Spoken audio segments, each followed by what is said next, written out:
नमस्कार, आप देख रहे हैं न्यूज इंडिया। आपके साथ मैं हूं निदा अहमद। गुजरात के चुनावी रण में बीजेपी, कांग्रेस समेत आम आदमी पार्टी ने भी पूरी ताकत झोंक दी है। राज्य में रैलियां और रोड शो भी बाकायदा तमाम पार्टियां खूब कर रही हैं। दिग्गजों के बीच वार पलटवार भी तेज हो गए हैं।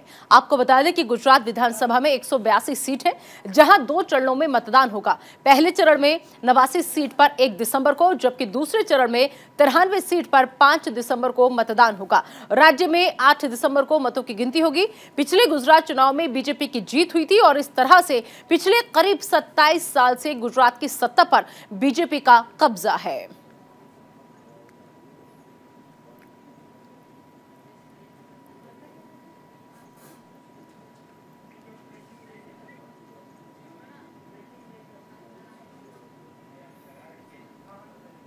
तो गुजरात में 27 साल से बीजेपी का शासन है। विधानसभा चुनाव की सबसे बड़ी जंग की हर अपडेट न्यूज इंडिया आपको अपने इस खास बुलेटिन के जरिए पहुंचाता है, क्योंकि गुजरात में चुनावी प्रचार का शोर जोर के साथ उठा हुआ है। तमाम पार्टियां, तमाम दल पूरी ताकत झोंके हुए हैं।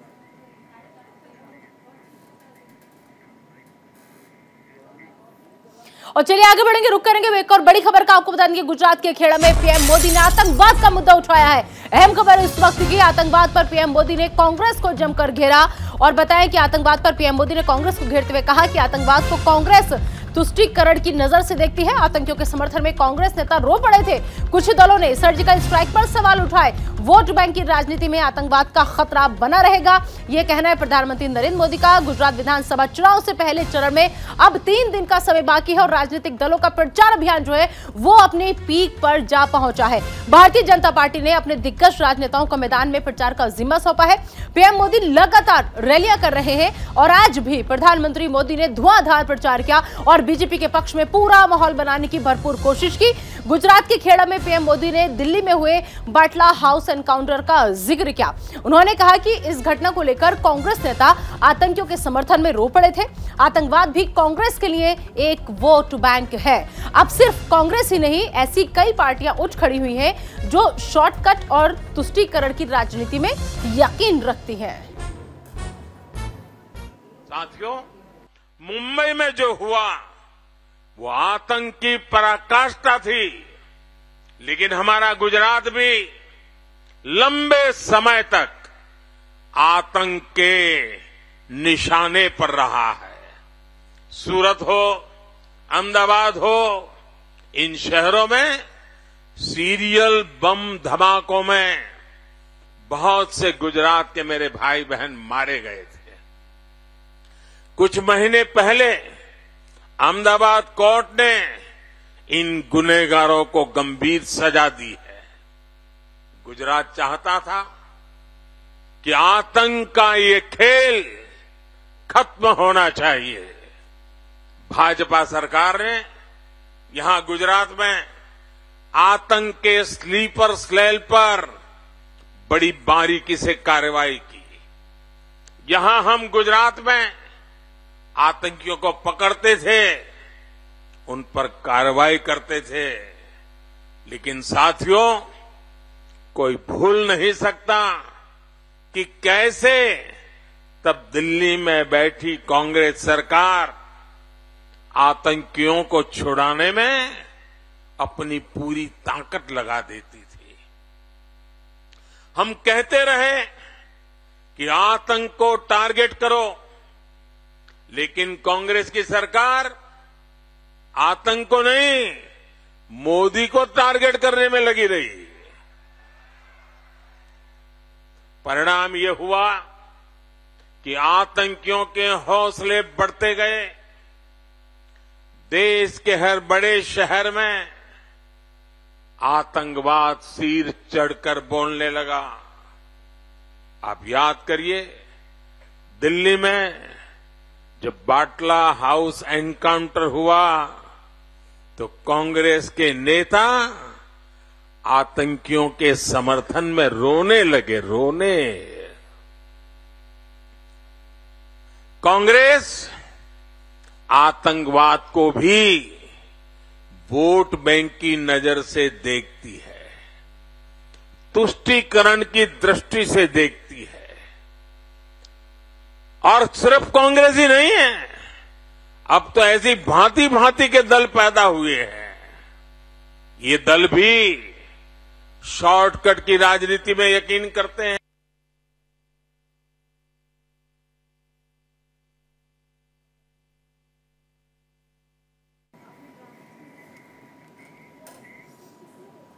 तो ये तो बात हुई बीजेपी की और नरेंद्र मोदी की, लेकिन अगर हम बात करें गुजरात के चुनावी रण में कांग्रेस की, दरअसल गुजरात के चुनावी रण से नदारद दिख रही कांग्रेस ने भी अपना प्रचार अभियान तेज कर दिया है। कांग्रेस अध्यक्ष मल्लिकार्जुन खड़गे ने नर्मदा जिले में 2 रैलियों को संबोधित किया। इस दौरान राजस्थान के सीएम अशोक गहलोत भी मौजूद रहे। अशोक गहलोत ने जनसभा को संबोधित करते हुए कहा कि पीएम मोदी की टेंशन बढ़ने वाली है।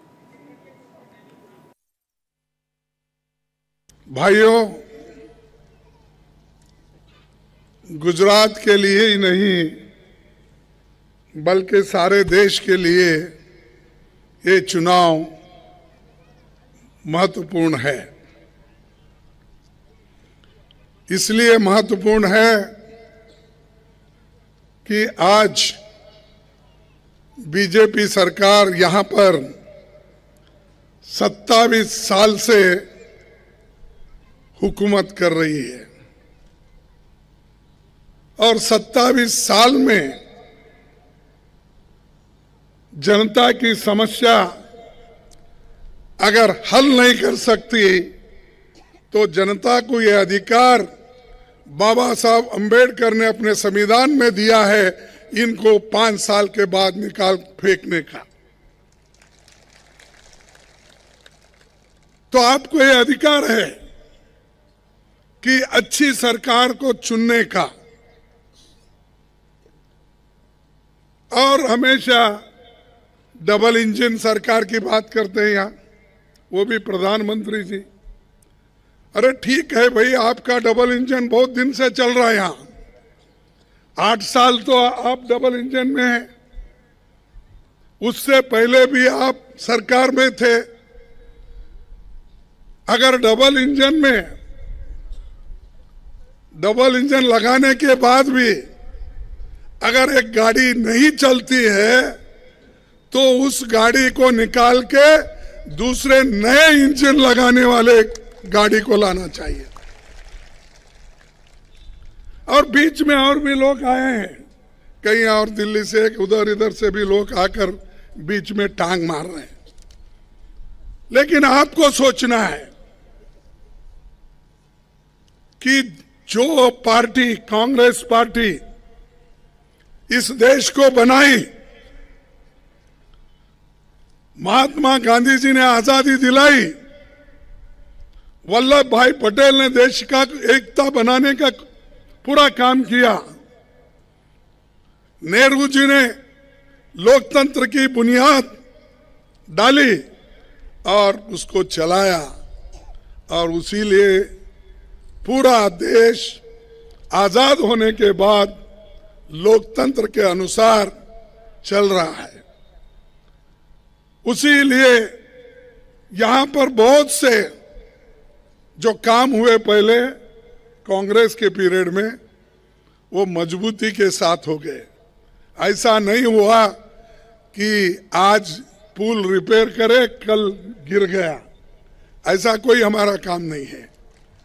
हमारा काम मजबूत है, देश को मजबूती से हम रखे हैं। गुजरात के अंदर माहौल कांग्रेस के पक्ष में है, सरकार विरोधी लहर चल रही है। गुजरात के अंदर पिछली बार में राहुल गांधी जी के साथ में यहाँ प्रभारी था आपका, तब जो सरकार के खिलाफ माहौल था उससे ज़्यादा माहौल इस बार गुजरात में दिख रहा है। और इसीलिए आप देखते हो प्रधानमंत्री मोदी जी बार बार यहाँ आ रहे हैं, हर वीक आते हैं, गली गली मोहल्ले मोहल्ले में जा रहे हैं, जो कहावत है उसमें घूम रहे हैं।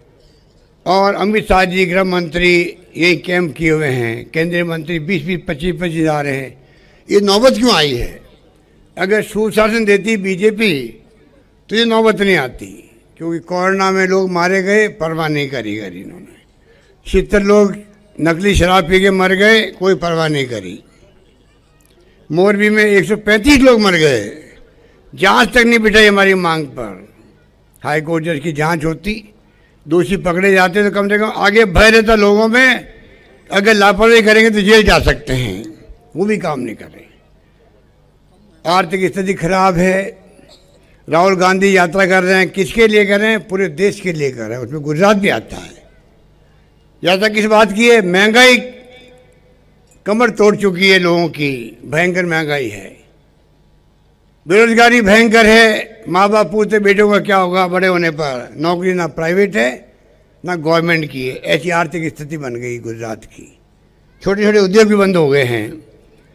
ऐसे हालात में गुजरात चल रहा है। कोई जमाने में बहुत मजबूत राज्य था ये, 27 साल से ये बैठे हुए हैं सरकार के अंदर। एक मौका दोगे आप कांग्रेस को तो आप देखेंगे कि मोदी जी को भी चिंता लगेगी, एनडीए गवर्नमेंट के मंत्री को चिंता लगेगी हम हार क्यों गए गुजरात के अंदर, क्योंकि महंगाई की हमने चिंता नहीं करी, बेरोजगारी की चिंता नहीं करी, देश में शांति भाईचारा प्यार मोहब्बत होना चाहिए, जो राहुल जी कहते हैं हिंसा नहीं होनी चाहिए राजनीति के अंदर। ये राहुल जी की यात्रा का उद्देश्य है। गुजरात चुनाव में आम आदमी पार्टी भी जोर शोर से प्रचार कर रही है और इसी बीच गुजरात पहुंचे दिल्ली के मुख्यमंत्री अरविंद केजरीवाल ने जामनगर में रोड शो किया। इसके साथ ही आपके राष्ट्रीय संयोजक अरविंद केजरीवाल ने व्यापारी वर्ग से सूरत के टाउन हॉल में मुलाकात कर उनसे बातचीत की। वहीं अरविंद केजरीवाल ने प्रेस कॉन्फ्रेंस के दौरान लिखित में दावा किया कि गुजरात में आम आदमी पार्टी की सरकार बनेगी। केजरीवाल ने कहा कि दिल्ली और पंजाब विधानसभा चुनाव के लिए की गई उनकी भविष्यवाणी सच साबित हुई और गुजरात में भी ऐसा ही होगा। इसके साथ ही उन्होंने बीजेपी पर भी जमकर हमला बोला। अरविंद केजरीवाल ने कहा कि 27 साल से सत्ता में रहने वाली बीजेपी बुरी तरह से बौखलाई हुई है।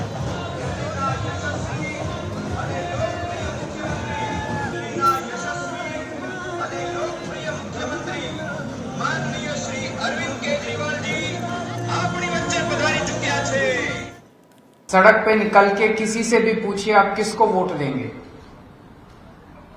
वो या तो कहेगा आम आदमी पार्टी और या कहेगा भारतीय जनता पार्टी।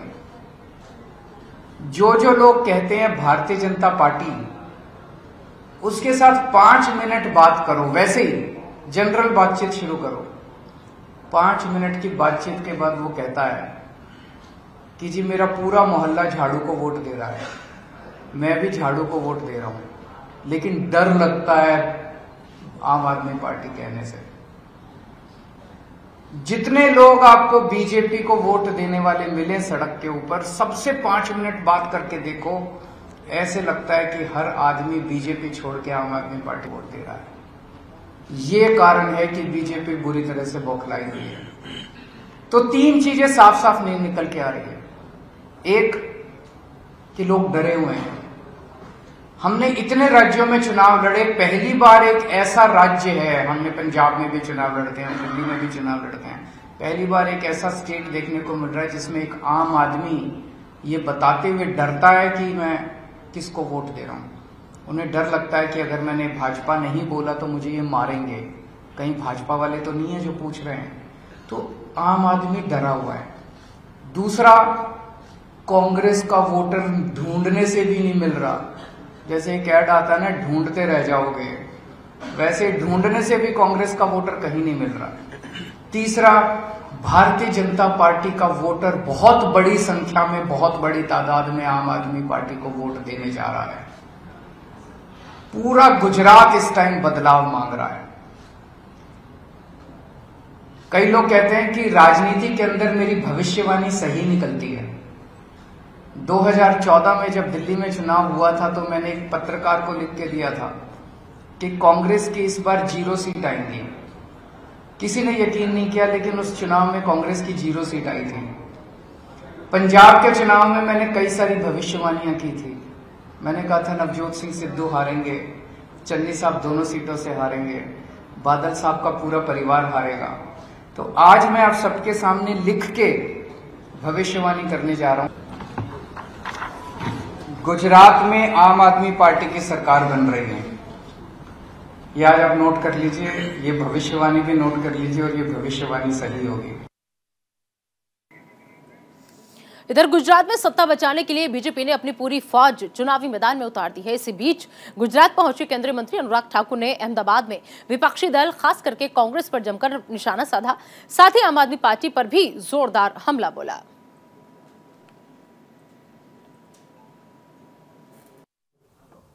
जब विकास की बात होती है, सुशासन की बात होती है, गरीब कल्याण की बात होती है, तो गुजरात मॉडल की बात होती है। नए भारत की बुलंद तस्वीर हमारा गुजरात। और ये तब हुआ जब पिछले 2 दशक से ज़्यादा समय गुजरात की जनता ने भारतीय जनता पार्टी को अपना सहयोग, समर्थन और वोट दिया। और कोई भी क्षेत्र हो, जब कोई कृषि के क्षेत्र में डबल डिजिट ग्रोथ नहीं देखता था, तब मोदी जी के नेतृत्व में गुजरात ने देखी। कांग्रेस तुष्टीकरण की राजनीति के चक्कर में, वोट बैंक की राजनीति के चक्कर में समाज को बांटकर अपना वोट लेकर सत्ता में आने के लिए किसी भी स्तर तक उतरती थी। लेकिन भारतीय जनता पार्टी जब से आई, तब से गुजरात में शांति भी रही, सुशासन भी रहा, विकास भी हुआ और गुजरात मॉडल की पहचान देश भर में हुई। कि कुछ लोग ऐसे हैं जिनकी राजनीति झूठ से चलती है। जो उत्तराखंड गए, उत्तर प्रदेश गए, बड़े बड़े वायदे किए। मेरे मीडिया के मित्रों ने भी दिखाया कि पता नहीं क्या होने वाला है। उत्तर प्रदेश की 403 सीटों पे उनकी जमानत जब्त हुई है। उत्तराखंड में उनका खाता नहीं खुल पाया। हिमाचल में उनकी दुकान चुनाव से 4 महीने पहले बंद हो गई। हिमाचल के चुनाव में 4 रैली क्या, 1 रैली नहीं वो पूरी कर पाए। और मैं ये तो कहना चाहता हूं, ये इसलिए है मित्रों कि उनका आधार ही कुछ नहीं हो, केवल झूठे वायदे करते हैं।